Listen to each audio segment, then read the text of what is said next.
your post on X, you're obviously very concerned about the action the president authorized against Iran.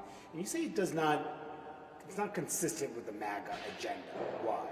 Well, I got elected on the exact same campaign promises that President Trump got elected on. We promised no more foreign wars, no more regime change. We promised an America First agenda where we're solving Americans' problems and trying to claw our way out of this $37 trillion debt. You know, most Americans right now, they care about maybe next weekend's concert, a vacation they plan for the summer. I know my kids' generation who are 22, 25, and 27, this is a generation who it looks very bleak for the future. They can't afford houses. They can't afford insurance. They can't find good paying jobs. They can't afford to buy a car. And groceries cost too much money. Going out to eat costs too much money. And this is a situation that has me most concerned. And that's where my focus lies. But that's also the same focus of President Trump, and that's what we promised. My district voted for me on those promises. They also voted for President Trump on those promises. And I've been very vocal. We don't belong in foreign wars. This is not our war, and it's perfectly okay for me to say that. And I've also stated this, it's okay to have our own opinions. It's okay to disagree on policy. That's what Americans do, and that's what Republicans do. The president said he would not get engaged in foreign wars. He said he would end foreign wars when he was campaigning. Was this move, did it break his campaign promise? I don't think so. As a matter of fact, I think what we just saw develop today, where Iran had a response, an attack on the base in Qatar, I think, and we saw President Trump's measured response, and his message on Truth Social is exactly the same messaging that we elected him for. He wants peace. He wants us to end, and he's going to urge Israel that it's time to end. And it absolutely is time to end. All the wars need to end. What's happening in Gaza needs to end. The attack on Iran needs to end. The war between Ukraine and Russia needs to end. All of these conflicts around the world need to end, because the only people they hurt are the people in those countries. And it also hurts the ability for great countries to have great trade deals. And that has an effect on Americans as well.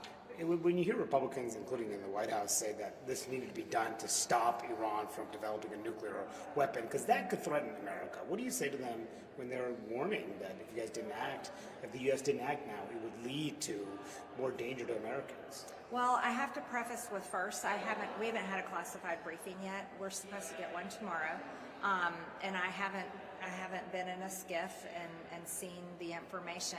But I will say this, we have been told these things over and over and over again for decades. We were told there was weapons of mass destruction in Iraq, and there wasn't. And thousands of Americans were killed there, and thousands of Iraqis were killed. Many people were killed.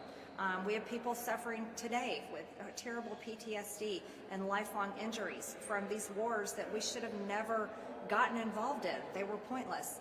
And so many Americans are very wary when all of a sudden the news comes on and it starts saying why we're attacking a country, when most Americans are walking around, they're not thinking about Iran, they're not worried about a Houthi, and they don't even know what a Houthi looks like, they're not worried about what Russia is doing, they're very much focused on their American life and their American problems, and that's exactly what they should be focused on.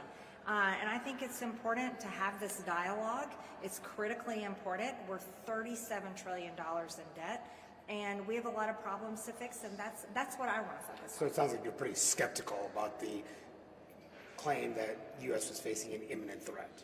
Again, we haven't had the classified briefing yet. Should there have been a vote in Congress before Trump took this action?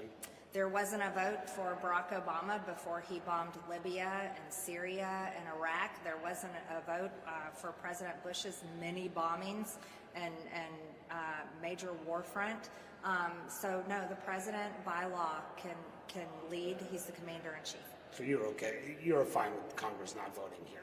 I think, constitutionally, after 60 days, it is something Congress needs to look at. But let's be realistic. Congress isn't very good at doing very many things, Manu, and that's the truth. And here we are, we're fighting over certain parts of the big, beautiful bill and trying to get an appropriations budget passed So I don't know what a vote would look like here in Congress. I think President Trump is the leader. He is the president. He's the commander-in-chief, and I support him. And just big picture, do you think this alienates the MAGA base at all? You speak to the MAGA base a lot.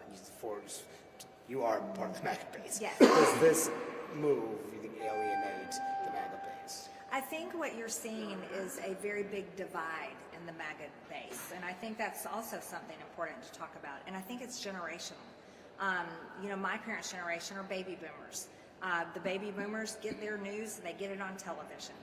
My generation, I'm Generation X, and millennials, and my kids' generation in their 20s, they get their news mostly on the internet, from blogs, videos, and so forth. They also do a lot of research. They're skeptical, I'm skeptical too, of just believing whatever I see on television.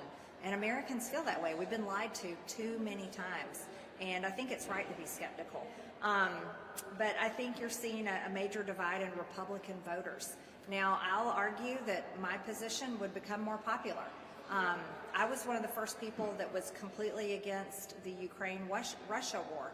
I refused to fund any of it. I voted no to all of that. I was in the very, very tiny minority in the beginning, and now my voice, my opinion, and what I said about that war is actually the majority of opinion for Americans. If this war were to continue and we were to sadly see American troops coming home on flag-draped coffins, I think you would see Americans totally saying the same thing I'm saying. I hope that never happens. Again, I think President Trump has us on a path to peace, and I think that's what he's working on, and I hope Israel does the same thing. Do you worry politically the divide here could hurt Republicans in the midterms? I hope not. But I'll say this, I think Republicans need to earn Americans' votes.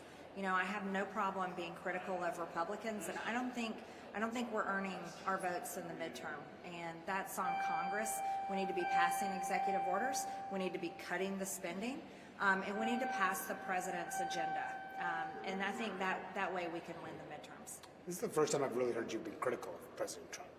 I'm not being critical of President Trump. Manu, you've heard me say over and over again as we've talked now, and as Alex videoing with his camera, I've said over and over, I support the president. So any narrative against me would be a lie, and that would be a smear against me, and it would be wrong to say that. What I have said is I can disagree with the president. Currently in his administration, he's got plenty of people that have disagreed with him in the past. He's got Tulsi Gabbard. She ran against him for president in 2020. She's got RFK. He's got RFK. He ran against him in 2024. And there's many former Democrats that are supporters and donors. But that's what MAGA is. It's a collection of Americans that have come together and say America first. You think that, but you think he's listening to the neocons, I suppose. That's sort of what I gathered from their post. Oh, I think the neocons were beating the war drums really hard. And they were all over social media and all over TV. And they've been pushing. They would love to have more foreign wars. That's what they absolutely love. I'm completely against that. I'm unapologetic about saying that. It's okay for me to disagree with President Trump. That's perfectly fine. Democrats right now are out protesting in the streets saying no kings. We settled that in 1776. We handled that. No more kings. President Trump is not a king, and MAGA is not a cult, and I'm entitled to my own opinion. I can support the president at the same time as I say I don't think we should have foreign wars, and I can tell you right now, President Trump doesn't want to stay in a foreign war either. Have you talked to him at all about this in the last day or two? He's been pretty busy. I appreciate the time. Yeah, all right, you thanks bet. a lot. Thank all you. Right, yep. Yeah, we'll see you later. Thanks, Appreciate it.